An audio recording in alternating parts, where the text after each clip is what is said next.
Hi, I'm Michael Marin. At Holy Name Medical Center, we believe that all citizens need to be informed about the important healthcare issues that affect their daily lives. That's why we're proud to support programming produced by the Caucus Educational Corporation and their partners in public television. Simulation education, a new way of learning. Next on Caucus, New Jersey. Funding for this edition of Caucus, New Jersey has been provided by New Jersey Manufacturers Insurance Group, auto insurance, homeowners insurance, and banking under the principle of stewardship. PSE&G, committed to improving New Jersey's economy and strengthening its communities.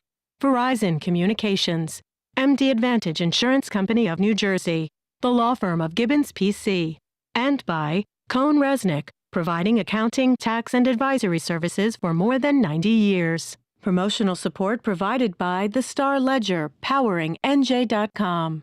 And by NJ Biz, all business, all New Jersey.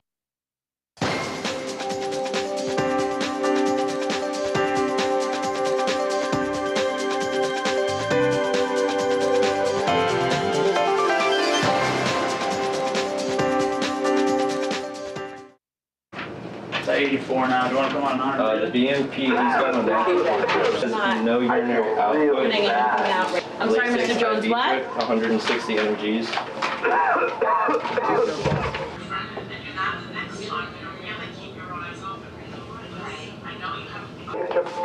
Nothing's running right now. What are you getting? There's no fluids. The last dose of Lasix was 160. That's interesting stuff. Welcome to Caucus, New Jersey. I'm Steve Adubato. That was simulation learning. It's made it possible to recreate real-life medical scenarios for training purposes in order to help increase safety and clearly save lives. Here in the studio to discuss the benefits for caregivers and patients are Nikki Vogel, who is a senior nursing student at Brookdale Community College, Cedar Wang, director of the Simulation Education Program at the Institute for Simulation Learning at Holy Name Medical Center. David Lacombe is with Laerdal Medical, the folks who made the doll you saw there. And finally, Drda is a standardized patient trainer at the New York Simulation Center. I want to thank all of you for joining us. Put things in perspective. Your organization created, I'm not going to call it a dummy, the mannequin that we saw in this very powerful video. What did we just see? That's right. So that mannequin, or that patient simulator, was presenting a very specific clinical problem. And you saw the students gathered around him, assessing, discussing their strategy for how they're going to manage him. And then you may have noticed some things changing. His eyes were blinking. He was breathing at a particular rate. They were assessing his vital signs. And Cedar, the Institute for Simulation Learning at your operation. Yes. That's key. That's right. So that Why? That it allows us to practice scenarios that we encounter every day. So that was a group of new nurses who are preparing to go out of the nest onto the floors and to start taking care of patients.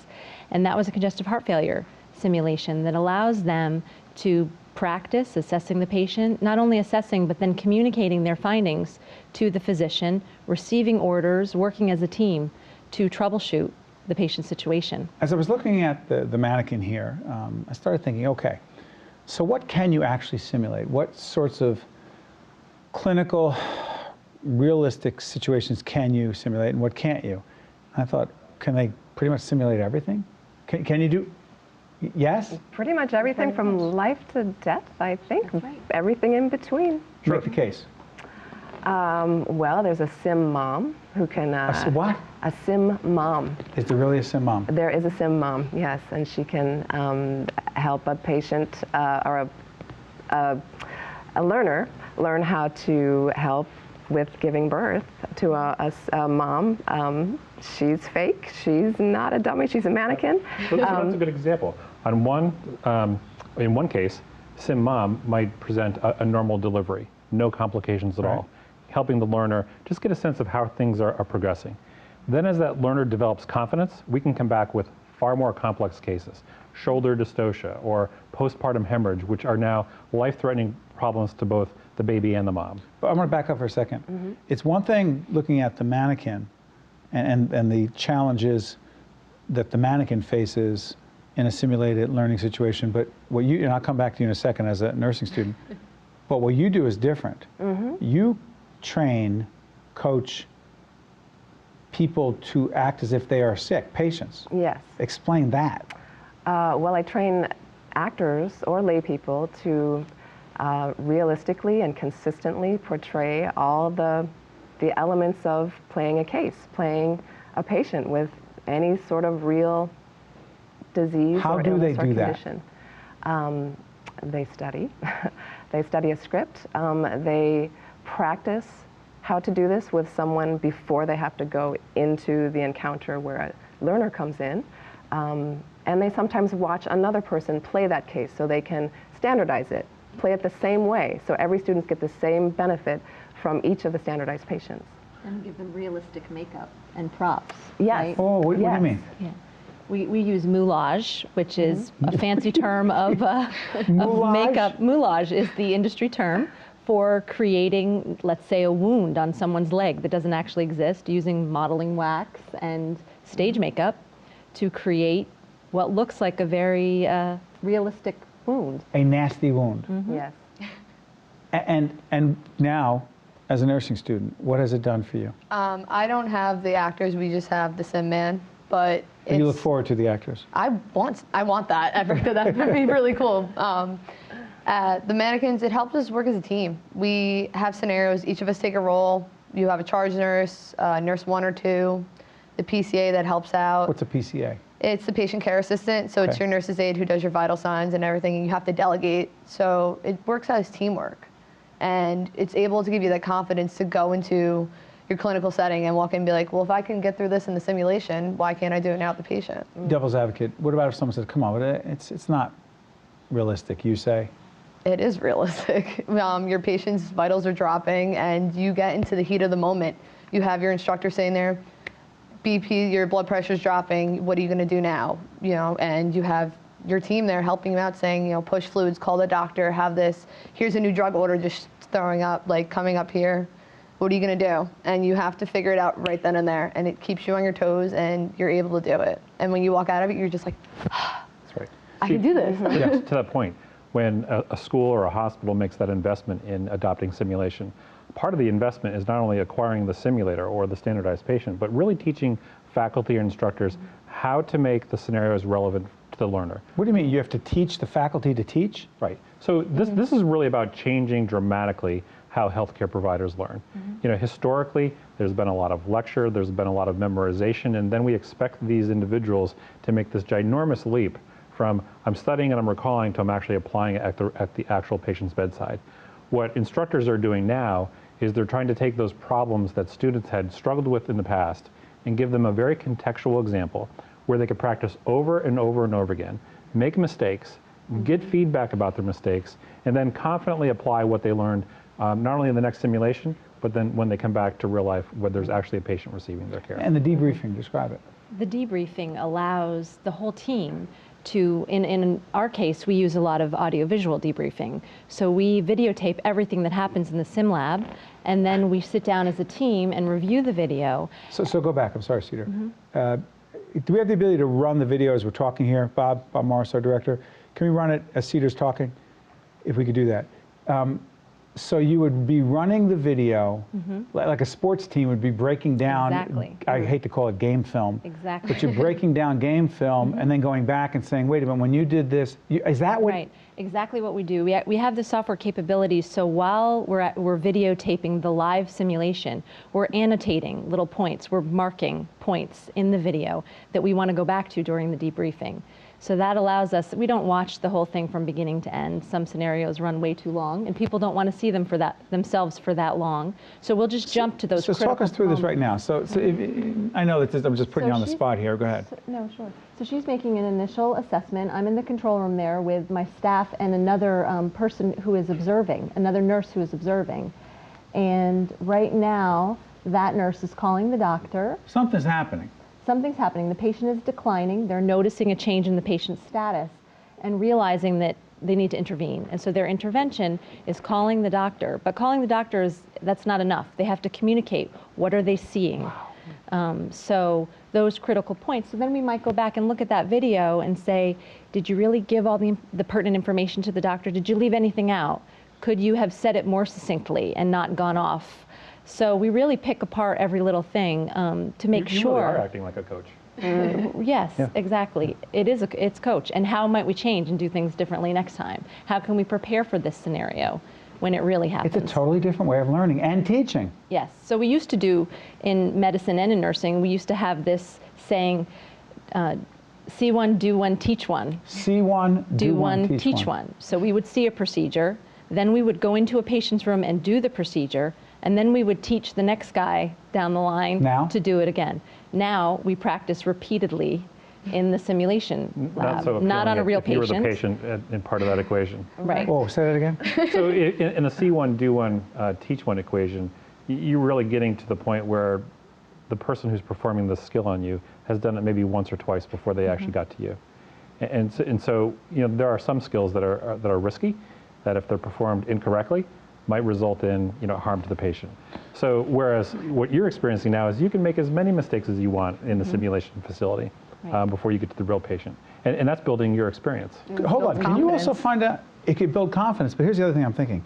Could you also, from a clinical perspective, realize that if you have a nursing student, some clinician who's in training, and he or she is really struggling time and time again with the mannequins and also with the actors and non-actors, but not real patients who are there, and they're just really struggling with them. Is there a part of you that says, hey, wait a minute, this isn't going to work? Sometimes, and you hope that they see it for themselves when they watch the video. That's No, but really what I'm when it saying taps is- into their feelings. But I'm sorry for interrupting, but isn't there a part of you that says, isn't it much better that we find out that someone has some real deficiencies and problems Absolutely. in this situation as opposed Yes. to on somebody's mother? And Yeah, this is absolutely. evolving rapidly. If you were to go back 10 years ago, it would have been very difficult to find nursing faculty or medicine faculty or instructors say that we should use simulation to evaluate a student, high stakes evaluation. You'll pass, you'll get certified or licensed.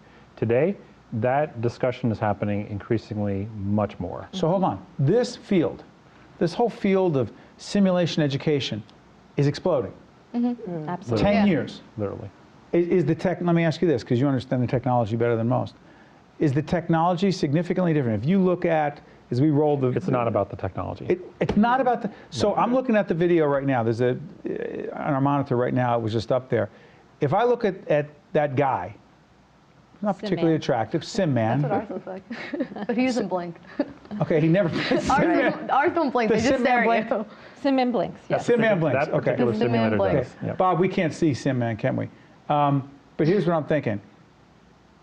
That guy, it doesn't matter how technologically advanced he becomes as to how Sure. effective... So, sometimes there might be a very specific procedural skill that will require a technology subset in order to accomplish the objectives. But what we find increasingly more is the deliberate practice, right? I'm going to focus on the skill, I'm going to get measured, I'm going to get feedback, and then I get to apply that over and over and over again.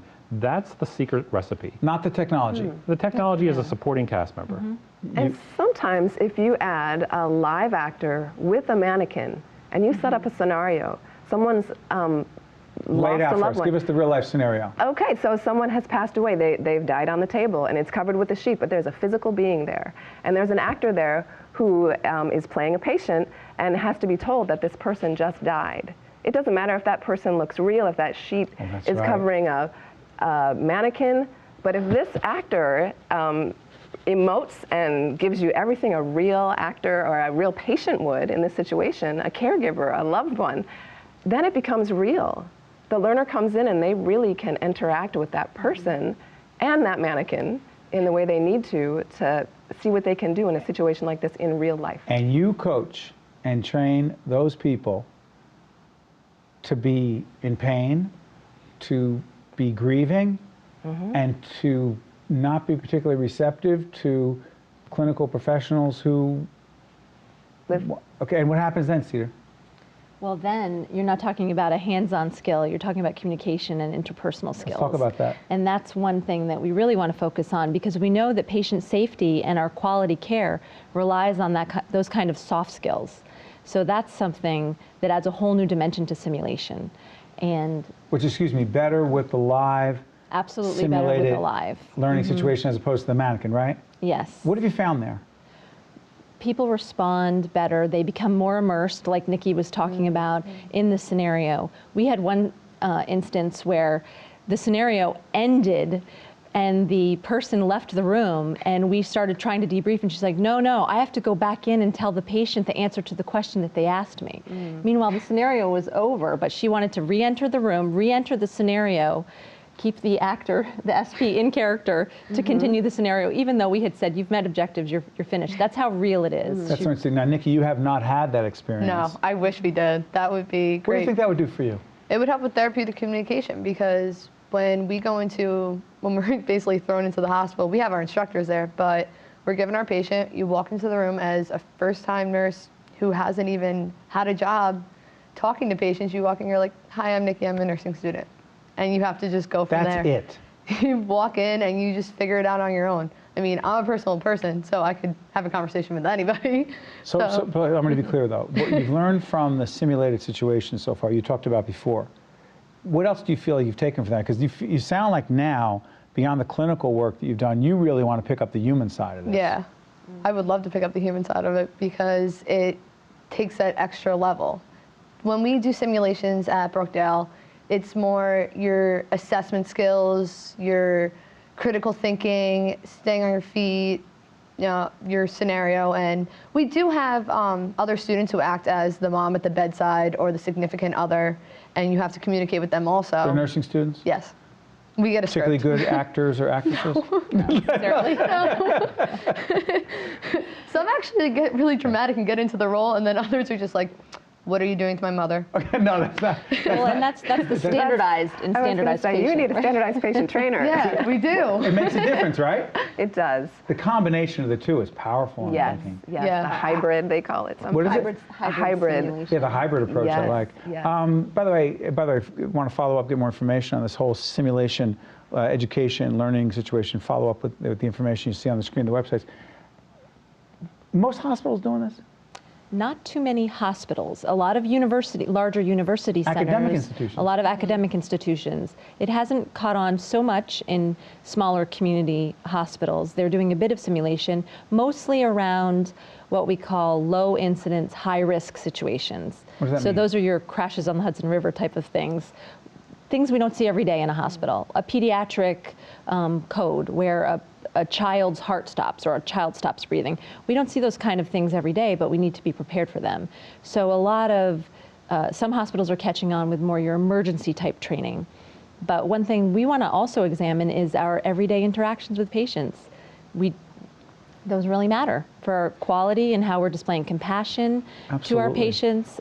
So that's a huge part of this, because it seems to me that when I talk to hospital executives about patient satisfaction scores, one of the biggest reasons for patient satisfaction scores really has to do with patients and family members feeling as if their voice is not heard, there's not the degree of empathy, compassion, caring, concern that they would want, particularly in really difficult situations, stressful situations. And I'm thinking that what you described, that hybrid situation of combining real-life mannequin-related situations that happen with these well-trained actors, that's powerful. Because how else do you suppose, unless you think you're going to pick these incredible people who have all these skills naturally, right? That's exactly right. And what we're finding from our hospital clients is that they'll have very specific corporate initiatives. You know, for example, if they want to improve their patient satisfaction scores, this is really now an area of focus and concentration. You can't no longer focus on the clinical excellence, but now you're asking those caregivers to achieve a balance. And you can't just simply say, I need you to be more personable, or I need you to do this particular. I like it. Why can't because you? you're simply just asking somebody. I want you to be more personal. What does that mean to most people? On top of your very busy clinical load, I want you to remember to do these things. But we could put you into that situation where not only do you have to manage the clinical care, but you have to be, addressing these other, softer skills. The simulation really lends itself towards that practice. It's so interesting. And a lot of the work I do outside of here, I try to teach people communication skills. And we'll talk about you need to be a better listener. Huh?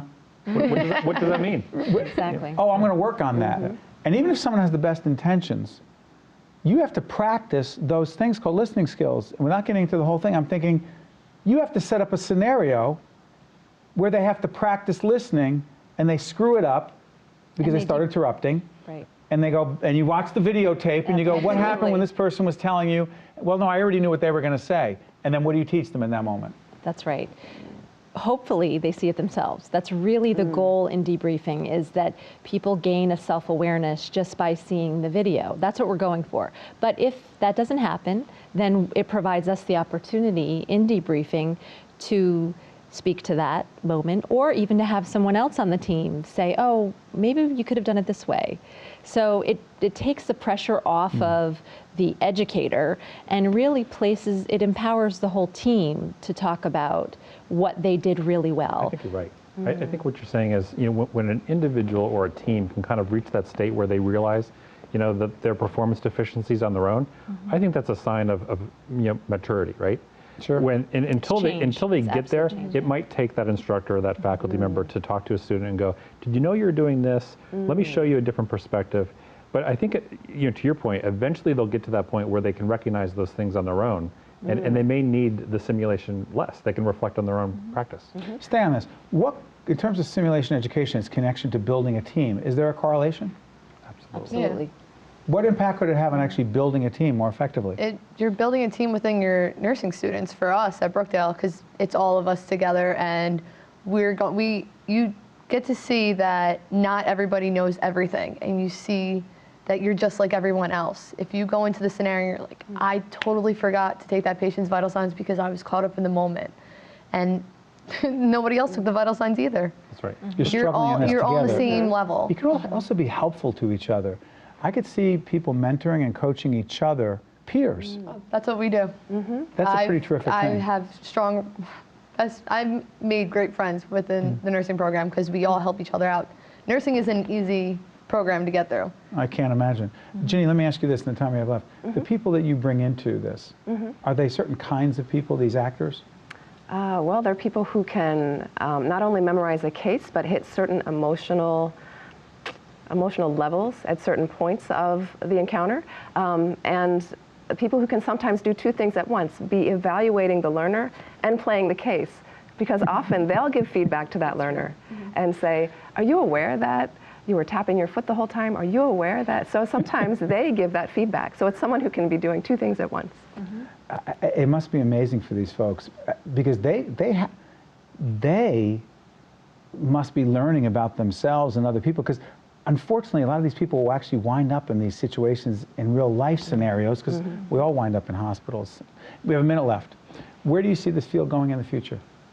Because it's gone incredibly long distance in the last 10 years. So where do you see it going? I think the wave of the future is simulation will be used in the evaluation of clinicians. So in order for a nurse, Nikki's going to go take her boards in a few months, when it will no longer just be a written test, it will be a simulation evaluation. And certain disciplines like anesthesiology already require this. So this will grow and it will become necessary for all different disciplines to use. They will use simulation as part of the evaluation process. I agree.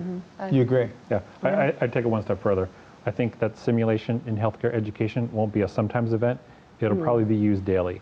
When the nurse is actually on the floor caring for a patient, they might actually be rehearsing a skill before they perform it on the patient themselves. I think that it should be used all the time, and it should be used even in boards, because you can be the best test taker, but your skills might not be as good.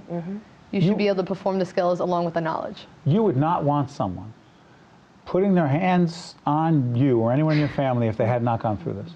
No, I wouldn't want them touching me. That's why when I walk in, they're like, oh, you're a student nurse, don't touch me. I've been through this before. You may be my first patient, but I'm confident enough that I can perform this. We wish you nothing but the best. Great job. Thank you all very much. It was excellent.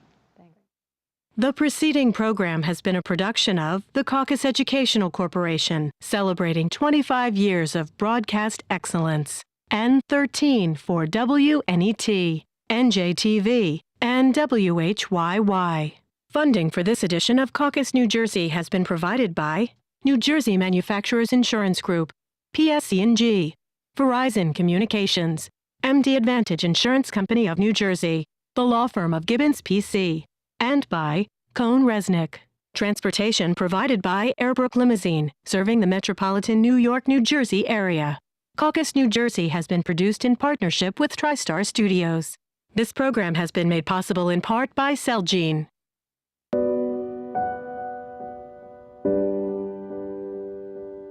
We can see it. This day has never been closer. Today, thanks to the Leukemia and Lymphoma Society, hundreds of thousands with blood cancer are living a normal life. We're almost there. We're making cures happen. Join us.